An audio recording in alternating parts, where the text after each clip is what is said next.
On today's show, we talk to a mom who's been divorced, but she's trying to teach her sons that marriage can be good.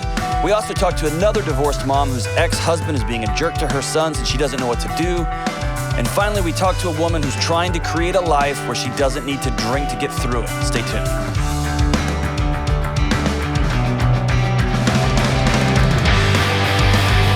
What's up? What's up? This is John with the Dr. John Delony Show. I hope you're doing so good and hope your family's well. Everybody's healthy. School is back in action, whatever that means for you and your family. I'm trying to figure out what that means for me and my family. James, Kelly, y'all back in? My kids went today. My baby started high school. Is that why you're smiling from year to year? Like, oh, they're back. No, my little one went to high school today, so it's kind of hard. Yeah. Is that a tear I see? No. No. James? But yeah, my kids started school, homeschool, but they started school today too. Well, that's pretty cool. It's very cool. I appreciate you holding them on the same schedule.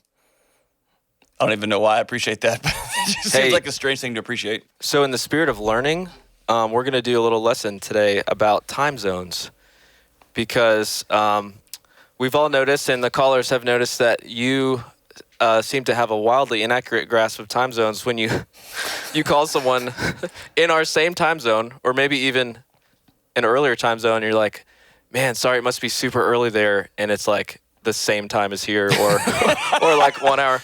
Like, people think we record our show like in Bermuda, or something. But sometimes we're recording at 8:30, and then somebody calls from Los Angeles.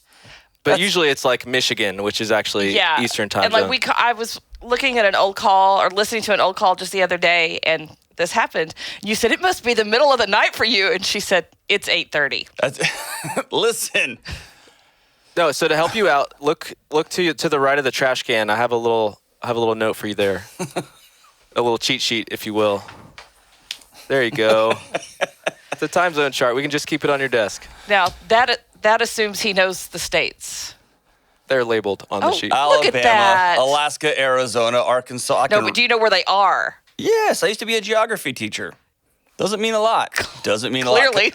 Can I tell you a great story about that? So first day of school. And by first day of school, I mean day one. It's awesome. The kids are coming in and I'm greeting them. I'm this 21-year-old coach. Not the smartest guy in the world, clearly. And one kid comes in and I ask him what his name, and he's really kind. He's got a unique name. And I say, hey, where's that name? What's the origin of that name? Where are you from? And he said, Sri Lanka. And I said, that's fantastic. Where is Sri Lanka? And just one of my punk students just goes, ain't you the geography teacher? And I was like, oh, no, you're exactly right. I didn't know where Sri Lanka was. And so really had to put the time in. It wasn't great. Not one of my proudest professional moments. Much like we're getting up on the 1-year anniversary, and we did some, like, in review for an upcoming episode. Whew. After about the third one of the old shows I watched, I, for real, started looking for jobs on the internet. Like, I used Ken Coleman's Career Finder, and I just don't think this is the right thing for me, guys. You've grown a lot in the last year. But listen, whoa. We'll save it for that episode. All I can say is whoa.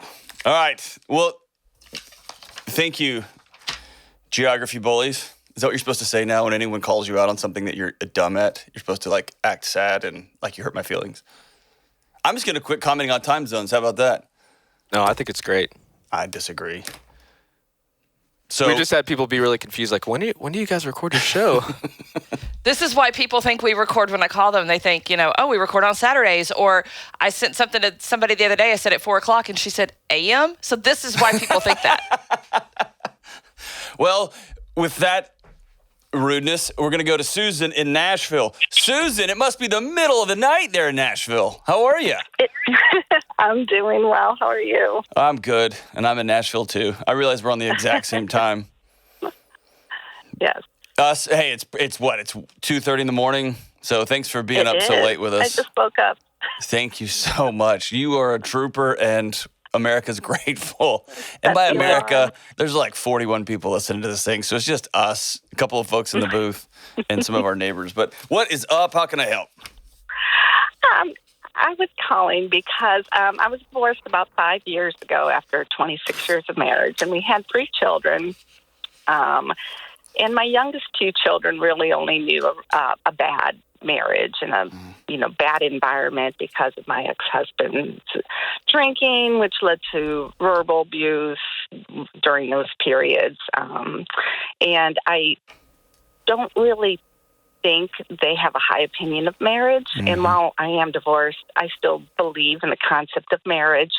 And my youngest had said the other day, he said, well, I'm never going to get married because all marriages end in divorce. And it just kind of crushed me. Yeah. And I just didn't, and I tried to talk to him about it, but he didn't say much. And I was just wondering, what I can do to tell them I still, even though it didn't work out for me, I still want that for them. That's a very unique question. What a cool conversation to enter in with your boys. How old are they? The youngest is 16, and then I have a 20-year-old and a 24-year-old. Okay. And are you close with them? Do y'all talk? Yes. Okay, that's really cool. Good for you. How's the last 5 or 6 years been for you? Hard, a relief, both? What's it been like? It was such a relief. It's extremely hard. I'm working multiple jobs, but it is. We're all in such a better place. It's so much better. Every day I'm grateful. That's so good. Do you still have a relationship with your ex-husband? No. No? Is he still connected to his boys? I think he might try, but he lives away now.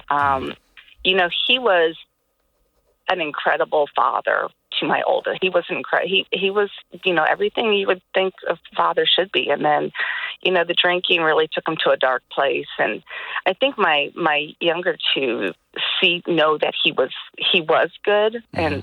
And, we talk about the addiction and, how that changed a person and changed him. And I'm honest with that. But, they don't talk a lot about emotions and feelings. They're boys. But I will relate to them because I know it'll get to them, deep down, and hopefully they'll hear their mother talk to them. But I was so crushed when he said that. He was like, I'm not going to get married. They all ended in divorce. I was like, oh, no, they don't. So I want to push on something, and then we can talk through what we can do next, okay? Mm-hmm. First is the idea that boys don't talk about their feelings is often, if not entirely, because they don't have men in their lives modeling what talking about feelings looks like. And what they desperately need, all boys do, every single one of them on the planet, needs to understand that the emotions and feelings in their bodies are theirs, and they've got to take ownership of them and then go make good relational decisions on the back end. And so what you could give them, which would be a gift beyond gift beyond gift, is teaching them, what are you feeling right now? What does that feel like? Tell me where that is in your body, and help them connect. Oh, I'm not this thing. Like we say, I'm angry. No, you're not. You're feeling this way. I'm really pissed off right now. You, as your identity, is not. You feel this way. And once you can put a gap between yourself and your feeling, a gap between yourself and your thought, then you're talking about legacy change. That's a life change. Because then I can make decisions, right? When I think I am, then that stuff owns me. It is me. When I can separate myself from it and go, oh, that guy just cut me off. I'm feeling really raged out against that dude right now. And I'm going to choose to keep driving the speed limit because I'm not an idiot, right? So you can pick in between there. So a great, great thing you could do for those boys would be to have conversations about what feelings feels like and give them words to the things going on in their bodies. What a gift that would be. So that's just an aside. So let me ask you, why are you high on marriage? Why is it good? Probably the way I was raised. It's just something that should happen if you're in love with somebody, and, it can be a good thing. So I think if you were trying to sell me on being married, you just did not pass that test. I probably would have given you an F, Susan. Yes. So, okay, thank you. Hey, you know what? That's what we're doing. We're lifting spirits on this show. Tell me why you believe in marriage. Why do you want that for your boys? it's probably more of a religious. I think it's a sacrament, and I believe in that. You should, if you want to spend, because I don't want them to be alone. I guess, and if you have a life partner, I think a life partner means more if you're married than if you're just living together. Okay. Because, you can experience life with them. You can't do that if you're just, it's a bind. It's more of a contract, more of a spiritual thing, I think, if you're married. Okay. So here's what I want to push on you on.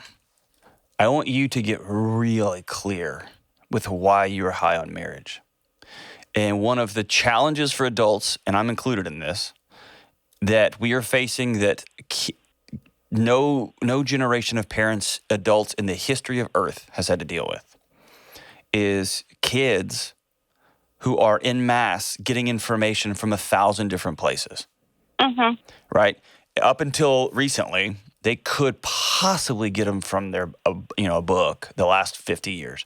But before that, they got it from their parents, maybe a friend or two in the neighboring farming community, and some sort of church leader. That's about it, right? Now, they can Google anything. They've got access to millions of like-minded or same-aged people all over the earth, and so they're getting different information, and they're asking different questions, which I love. The idea that, quote-unquote, you're just supposed to is not good enough for today's 16 to 24-year-olds. That answer doesn't pass muster. It would just be better if you did. They're going to ask why. Because the data they're able to see that other generations weren't able to see is 1 out of 2 doesn't work. And the one that I saw that was working isn't great. Now, I, like you, am super high on it. I'm a big fan of marriage, big time. But I've spent years trying to really drill down why it's important to me and why it is backed up with science and spirituality and connection and relationship and all those things. But I don't think you can articulate it well enough to pass it on to them. Is that fair? Yes. So I think a gift for them would be you saying, I really love this, and I'm trying to figure out why, because it hurt me and it hurt us, and let them hear your process. And then commit, hey, we're going to get a book on marriage, and I want y'all to read it with me. And then we're going to talk about it. Letting them see you on a journey will be one of the greatest gifts ever. My mom went back to school in her 40s. It was such a blessing. At 16, 17, 22, it drove us crazy because she'd come running in and reading some Shakespeare sonnet, and we'd all be like, oh, come on. She'd get in front of the game we were watching and read something in Middle English, and she'd be laughing, and we were like, what are you doing? Now, though, I can see all these years later, I was watching my mom model for me what changing your mind looks like, what getting new information looks like, what having a strong belief and then expanding that looks like, being able to articulate an argument looks like. And that's one of the greatest gifts of my life that I'm trying to pass on to my children. And so, yeah, a 16-year-old, like, hey, we're going to read a book on marriage. He's going to roll his eyes so far out the back of his head, he's going to be blind, right? And your 24-year-old's going to say, Mom, we're not doing that. But I think your boys love you, and they'd go with you on this, especially if you went and got some, like, a good book that they could understand, and go on that journey with them. But you've got to be able to articulate why this is important to them before you can sell them on it. Because all they have, besides the data and besides their buddies, their parents are all divorced too. All they have is the hurt in their hearts from what they experienced. And their idea of marriage is connected to their feelings about dad and their feelings about mom. And so what you've got to do is help them get a gap between those feelings, identify them, feel them, and then say, here's why marriage is important. And I think this is going to be a lifelong adventure for you. But I think it's worthy and it's noble to get in and get after it. And so I'll just high five you. Good for you. Here's what I want you to do. Please call me back and let me know how it goes. When you sit down and say, hey, we're going to read this together. And maybe it's not a book. Maybe it's an article. Maybe it's connecting them with a guy who's, like a coach or somebody that or somebody in the church, something like that, that's been married a long, long time, and he can articulate it really clearly, right? Or he can come over, or the couple can come over and talk to you guys about it. But it's about being awkward. It's about being intentional. It's about being vulnerable. It's about getting right in the middle of saying what you know and what you don't know. And I think it's good. Yeah, it's going to be a lifelong adventure for you guys, but I applaud the effort. I really, really do. And I applaud you leaning into something that hurt you, that was hard for you, and saying that doesn't mean the whole thing's wrong. That doesn't mean we throw the whole thing out just because I was on the receiving end of pain. I think that takes boldness and bravery, and good for you, Susan. Good for you. All right, let's go to Jennifer in Phoenix. Hey, Jennifer, what's going on? Hi, I'm good. How are you? I'm fantastic. Man, it must be I'm just kidding. How are you? I'm pretty good. Good. It's just a regular time wherever you are, so that's great. Just a regular old time. James and Kelly were making fun of me earlier about how to read a clock, and I'm not very good at it, so now I'm just, I'm trying to I'm trying to make jokes out of my discomfort. That's what I'm doing. So sorry, Jennifer, you're walking into like a room and everyone's laughing and you're like, oh, what's going on? So sorry, I just did that to you. So what's up? Well, yeah, I bet you it's pretty early here, but thank you for taking my question. Of course. I've been divorced from my ex-husband for 10 years now, and I have 2 little boys, and it's just been a struggle because it's 2 different households with different ideas of how to do things, and now that they're starting to get older and ask questions and notice things, they are being faced with some difficult subject matter, and also just trying to decide who is telling the truth, and just things that, you know, a 10-year-old and a 12-year-old shouldn't have to deal with. And, you know, as a parent, I thought, you know, after years that I would be past all this stuff, I guess. Oh, you're just starting, Jennifer. You're just starting. I'm so sorry. Oh, man. So I don't want things to be difficult for them, but I'm noticing patterns. It's like I've kept things very businesslike between the relationship between their dad and I, just to avoid conflict. But now that they're starting to get older, they're starting to get caught in the middle of all that stuff. Yeah. So your boys are worth conflict if they're not safe. And your boys are worth the conflict. That's what parents are for, is to go between them and pain, right? That's what parents do. Mm-hmm. So something must have happened recently, or a couple of things happened. What have you experienced recently that's precipitating this call? Well, it's little things over the years that are constant. So I'm hearing from them about fighting going on at their dad's house. And, you know, I try not to get involved in all that stuff because I don't know what the situation is over there. And I don't want to talk bad about their dad because I want them to have a relationship with their dad. But it's comments that I know that are hurtful to them. Like saying, "Oh, the only reason that I married your mom was to have kids." Like, why would you say that? Yeah. To your kids. And just little things over the years, making negative comments about me, things that make them question themselves and their intelligence. You know, they're just being called, you know, awful names. And give me an example. I don't. Like my older son, he was diagnosed as a young child with ADHD. Mm-hmm. And I really believe that's just a result of all the turmoil from this situation. But he's been called stupid and been told his brain doesn't work. And I don't think that's helpful. No, you can't do that with your kids. You absolutely can't do that with your kids, yeah. So you mentioned a second ago that there's fighting going on there. What do you mean by that? Just yelling, people getting pushed around. What do you mean by that? Nasty yelling and screaming. I don't think it turned to physical things, but I know he's, you know, broken things in the house. With them there? So, with them there. Okay. And I know that, for me, I know that that's not okay. Mm-hmm. But legally, that's not enough, which is sad. How do you know? Have you gone and asked? Yes, I have. And an attorney told you, no, that their dad can call them stupid and tell them their brain's broken and smash stuff and scream at them, and that's okay. Well, the problem is that it's hard for me to prove that. And when I talk to the boys, they don't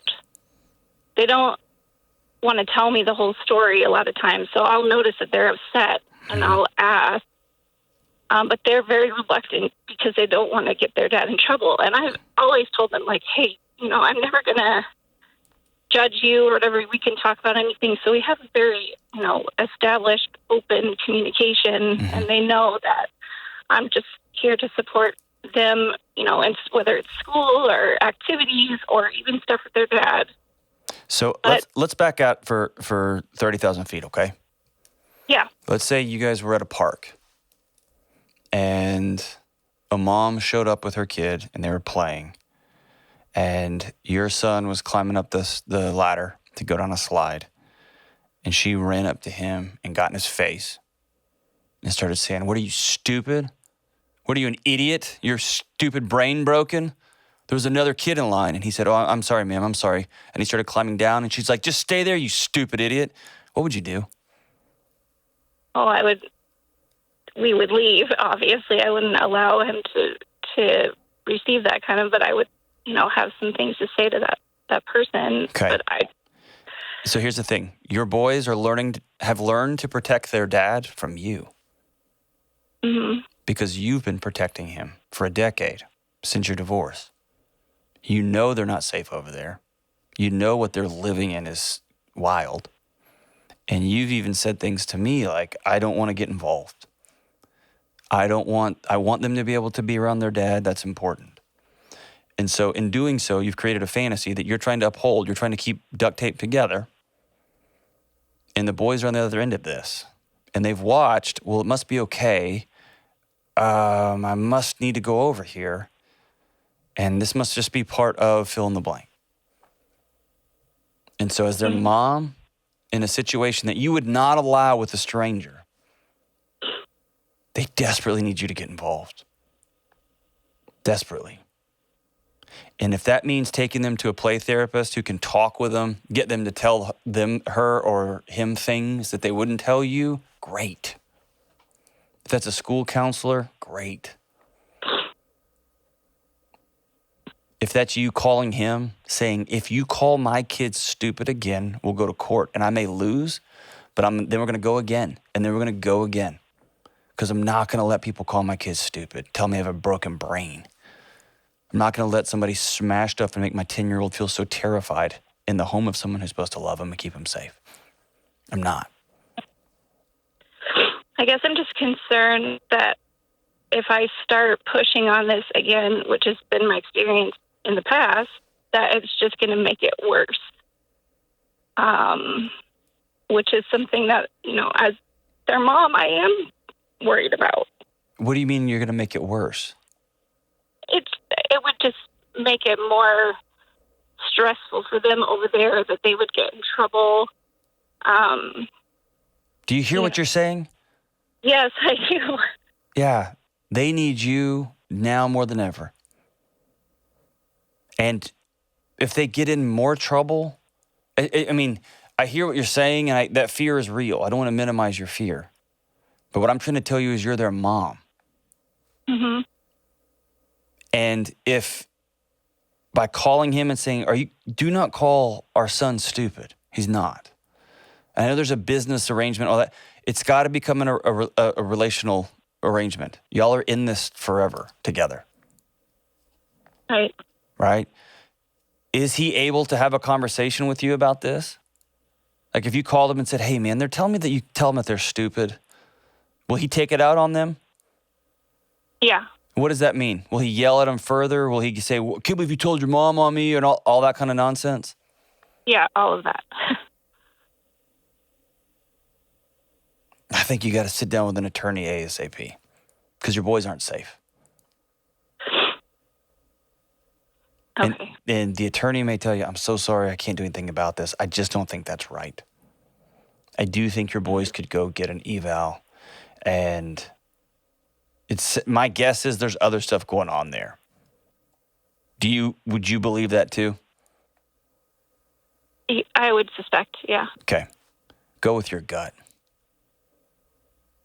Because right now what your boys are learning is some people are just mean and crazy and we just put up with it. And right. if nothing else, at least 2 years, 5 years, 7 years from now, there will be a track record that you can show your boys and say, I went to war for you guys. I lost every time, but I never gave up fighting for y'all. True. And it is okay. I tell people 24/7, 365, don't talk bad about your ex. I believe that wholeheartedly.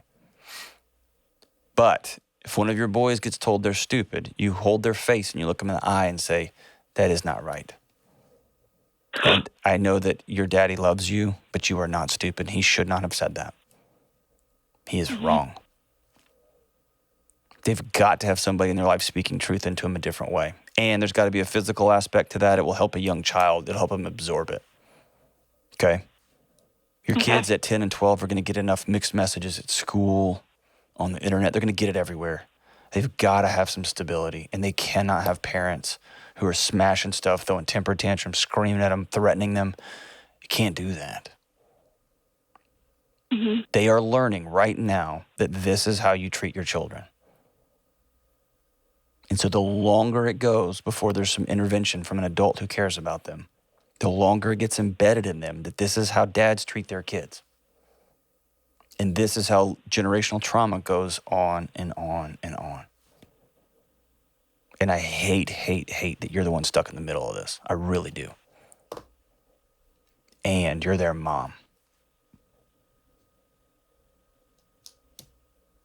You're their mom.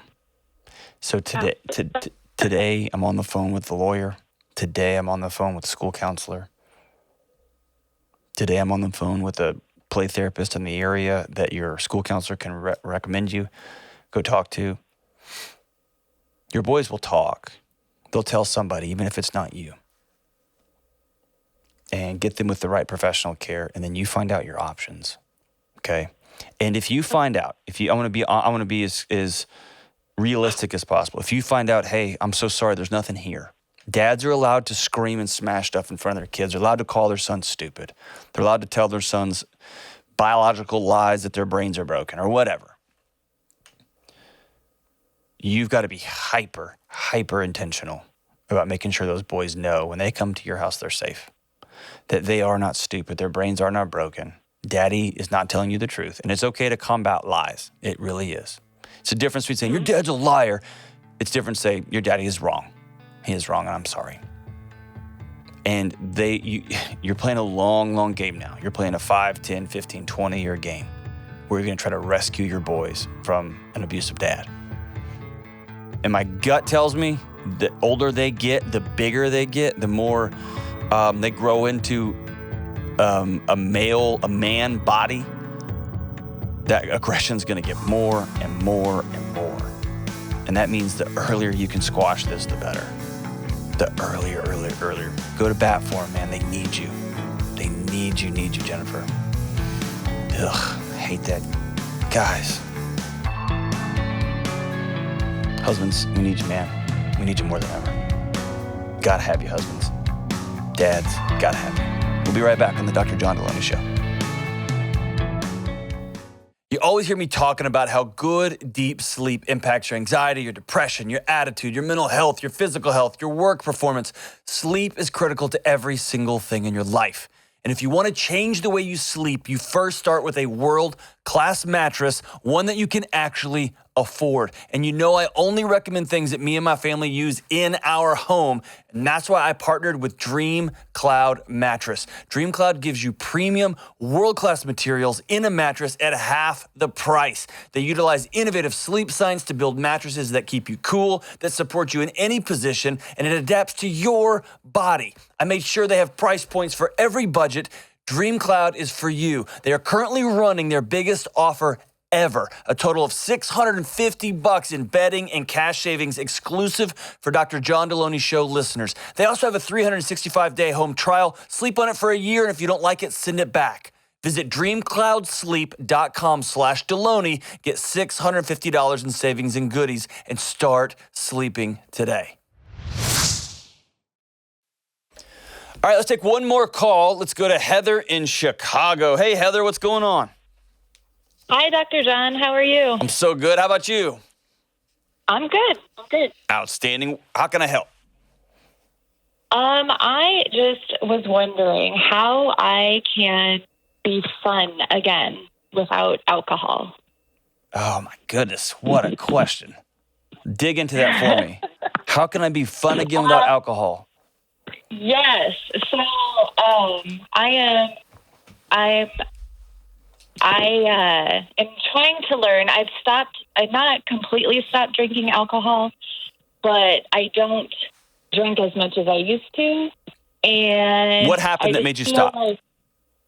I just didn't like how I was. I didn't drink too much, I don't think, but even I started drinking more. Like I'd have a glass of wine while I was making dinner, and then it turned into 2, and then it turned into 3, and I wasn't sleeping well, and I'm trying to just better myself. Awesome. And I'd also go out in social situations and just have way too much to drink. And I feel like it made me fun. And now I feel like when I go out, I'll have a drink or 2 when I go out with friends, but I don't feel like I'm fun anymore. So what Does that make sense? Oh, absolutely. What made you fun? What did alcohol give you? And talking to the phone here directly, this is really important. I don't want anyone to miss this. What made you fun? I guess just being more outgoing, and I don't know, just able to open up more, I guess, with people, and just be more outgoing, I guess. I don't know. And so now you go out and you realize, I don't even like these people. Or you go out and realize, I'd rather be at home by myself watching Netflix, or I'd rather be home doing other things than this. Yeah, mostly with my family, yeah. I'd rather be with my family than with you idiots. How old are you? I am 38. 38, man. So we can go down a rabbit hole on this one. And I could do a whole show on this. I could do 2 shows on this. And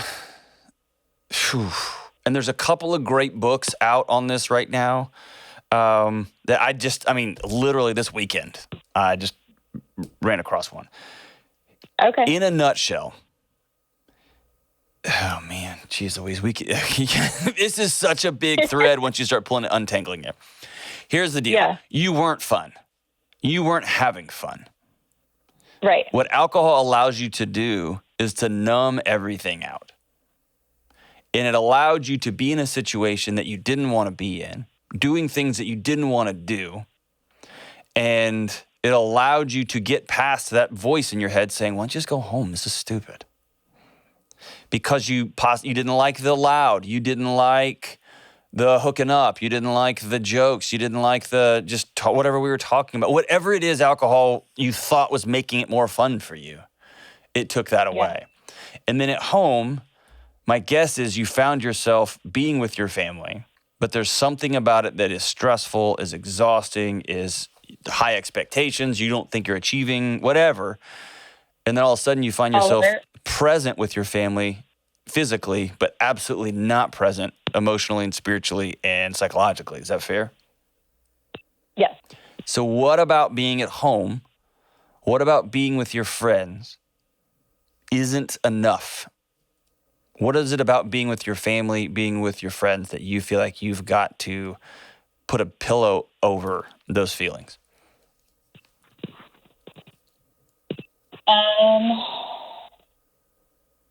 Gosh, that's a good question.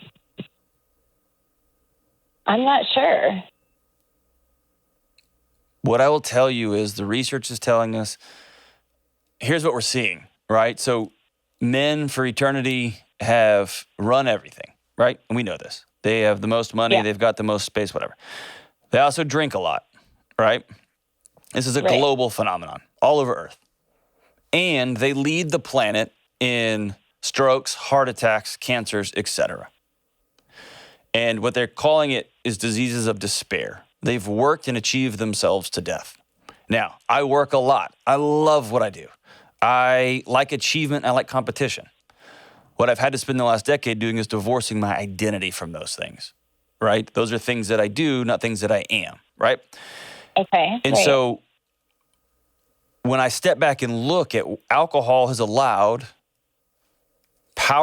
people in power to keep going, as does cocaine, as does any number of distraction addictions, anger, rage, a new girlfriend, a new wife, a new car, a new whatever, right? It allows you just to keep going and keep going and keep going because the signals in our bodies that say, are we enjoying this? Is this actually where we want to be? You can shut those signals off, right? That's what alcohol does. And what we've seen over the last 25 years is, oh man, we're seeing en masse women becoming like these glass ceilings are shattering and women are working hard and they're there and they're crushing it and they're doing so good and they're being told, hey, by the way, you have to be the CEO and be a present mom and be at home and do all these things and make sure this is done and this is done and this is done. And so the game got bait and switched on you, and they got bait and switched on male partners too. Everyone's in the middle of a big bait and switch. And what we're seeing on an almost vertical trend line is women are starting to catch up with heart issues and cancer issues. Their bodies are starting to wear this too. And then you see the alcohol relationship, and it's almost a vertical trend line. And now you can't go to Target without the shirts that say, like, you know, my wine, my sippy cup is a wine glass, or whatever, you know, those little cute sayings and all that stuff, right? It's become super normed. And instead of being heartbroken, we're all cheering about it. And here's what's happening. Women, this is not a controversial statement, by and large, women are smarter than men, and they are more connected, more grounded than men are. This is just a generalized statement. You can put mean things in the YouTube comments, whatever. And I think sooner they are recognizing, whoa, this is not what I signed up for. Like you mentioned, I don't like myself at home. I don't feel good. I don't sleep good. I'm out when I'm out at the bar, and these people are idiots. I don't have fun, right? So the question you have to ask yourself is, how do you build a life? How do you build a life that you don't need to numb from? That you don't need to run from? What does that look like? Can you articulate that for me?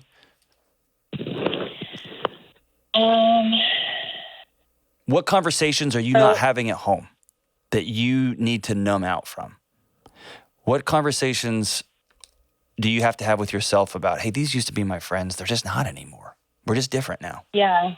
Like, what are those conversations that you need to have with you and with your husband, with the people in your life?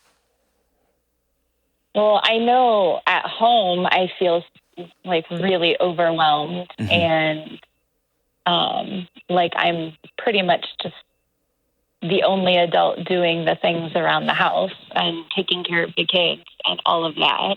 So is your husband just abandoning you on this? Have y'all talked about it? No. We haven't, like, I haven't really just sat down and talked to him about it. Okay. But he's present. He's stuck with work. And so when he comes home, it's just there's not a whole lot of help. But I don't know. Do you work too? I don't. Okay. I don't. Nope. So you are trapped in a guilt cycle that says he's out working, so I should be doing all of this stuff. And his job is this and my job is that. And your job is weighing on you heavy. And you don't feel like you're good enough at it. And so like a good man, you're drinking the end of the day away because your job's hard and you don't want to ask for help. Yep. Congratulations. You pretty much 100% hit it on the head with, I don't feel like I'm good enough. Yeah, you are. You are.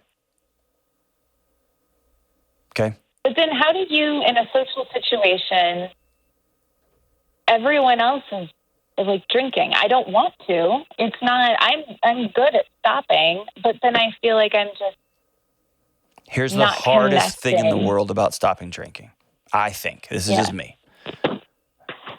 Is you got to change social circles. Yeah. And when you stop drinking, people around you either A, want to keep going, and you ruin that for them. That's what they tell themselves. Or they feel indicted by your behavior change. They know they'd like to quit too, and they can't. They know they want to make some life changes, and they can't. And so I think, this is just me, I don't have any data to back this up or anything. I think the hardest thing about making any major life change like this, same with if you want to change your diet, you want to lose a bunch of weight and start eating healthier, those folks that you always went out with all the time, you quit going. Or you're that guy at the Chinese food place that brings your lunch. You don't want to be her, right? So you just don't go. Or you show up and you're eating carrots, and then people are going to make fun of you because they are indicted about what they're eating. Same with alcohol. The hardest part of here is you have to step back and say, are these people still my friends? And if you cannot have a connected conversation with somebody without a drink, they are not your friend. Okay. And I hate to say that like that. Yeah. What your husband deserves is you being honest about where you are in your heart, in your head. Because here's the thing, he feels it. And whatever way he's numbing too. And I don't know how. That's another phone call. My guess is you know how.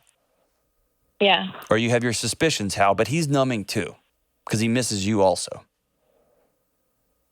And so what we have is a generation of women trying to do the world, trying to interact. Let me say it that way. We have a generation of women trying to interact with the world on its own power structure that's killing everybody. And we have a group of men who are saying, I don't want this anymore, but I don't have any models, any pictures. I don't have any way to get from here to there. I don't even know what there is. And that's when, whether it's y'all have a great relationship, or you need to go talk to a marriage counselor together to help somebody have this conversation with you. And by the way, me and my wife have this conversation on a regular basis. So perfection doesn't mean you arrive. Perfection means you practice this. Right? It's kind of like a workout. I can't just work out once and call it good. I'm in shape for the rest of my life. I got to keep going, right? So this whole thing is constantly evolving. And how old are your kids? 12, 7, and 10. Okay, so your whole world is just a blender, right? And when one of them turns 15 and one of them right, this is just going to keep happening. Things are going to keep shifting. And then you're going to have two in middle school and one in high school, and then one going to college, and one in middle. All this is going to keep shifting, which means you and your husband have to come up with not a solution forever, but a way that we create new solutions along the way. You're going to have to create new train tracks for your train to go on. Okay. But you're going to have to look in the mirror and say, I'm good. That's hard. I know it is. The whole world's telling you you're not enough. That you should be at work, you should be doing this, your house should look like that, your boys should never say these things, and they should be, all of it. There's an entire world telling you that you're not enough. And for whatever it's worth, there's an entire world telling him he's not enough either. And so it's two people who committed to ride or die together forever, looking at each other and going, you know what, you're good and I'm good. We can do better than this, and we can do it together. What do you need? How can I honor you in this, right? How do I turn the offs and the ons? And you telling him, I've got to build a life here that I don't need to numb out from. And I'm drinking too much. I'm drinking, period. I don't feel good. I don't like it. I don't like who I am after drink 3. I don't like my kids. If I asked my kids to draw a picture of me, it would have me with a wine glass. I don't like any of that stuff. Yeah. And here's the thing. You want to get back to being quote unquote fun? Turn music up in your house and dance till you can't dance. Make your boys have dance-offs with you. Yeah. Plan romantic getaways or fun, intimate time with your husband. Y'all decide. And if it's awkward, lean into the awkward and invite him along with that. I don't know who you used to be before your world became something that you had to hide from. That's the adventure that you and your husband can go on together. What did that look like? And you're going to find things that you have so deeply buried that you're going to need to probably spend some time with a professional counselor to unbury those things, to dig them up. That's fair. That's part of it. But oh my gosh. I started tracking my sleep, and I've almost entirely eliminated alcohol of everything, even tiny social. It messes my sleep up. It's a poison. It's just bad for you, okay? There's a lot of good books out right now on this stuff. We're seeing a gentle turn away from alcohol. At the same time, we're seeing alcohol consumption among women at just a rocket ship pace, and all sort of addiction numbers are all through the roof after years of COVID and all that stuff. Don't build a life you don't have to hide from. I'll just leave it at that. I keep saying this over and over. And maybe we'll do a whole show on alcohol. It's a whole thing, man. You're better than this. You're better than this. You're better than this. If you are listening to this and you think, whoa, I'm down a road that I don't want to be down, get with somebody immediately, somebody you trust, and begin asking those hard questions. Thank you so much for that call. All right, as we wrap up today's show, man, that's it. That call's going to stay with me for a while. Man, just women are trapped, and I hate it. I hate it. All right, as we wrap up today's show, this is Kelly's favorite song. Is it your favorite song of all time? Not necessarily my favorite, but it's one that I really, really, really, really like. The whole album is phenomenal. It's some song back in the 90s from the group called Tonic. How grateful. I mean, how appropriate now that we're having ending the show with drinking. This is a song by Tonic or by whiskey or by whatever. James, is Tonic, that's water, isn't it? You can have Tonic by itself and it doesn't have alcohol. We're good. Tonic's the bystander. Song by Tonic. It's called If You Could Only See. It was written back in the 90s, back when bands just played Telecasters and looked at the floor and sang. And it goes like this. If you could only see the way she loves me, then maybe you would understand why I feel this way about our love and what I must do. If you could only see how blue her eyes can be when she says she loves me. Well, you've got your reason, you've got your lies, and you've got your manipulations. They cut me down to size, saying you love me, but you don't. You give your love, but you won't.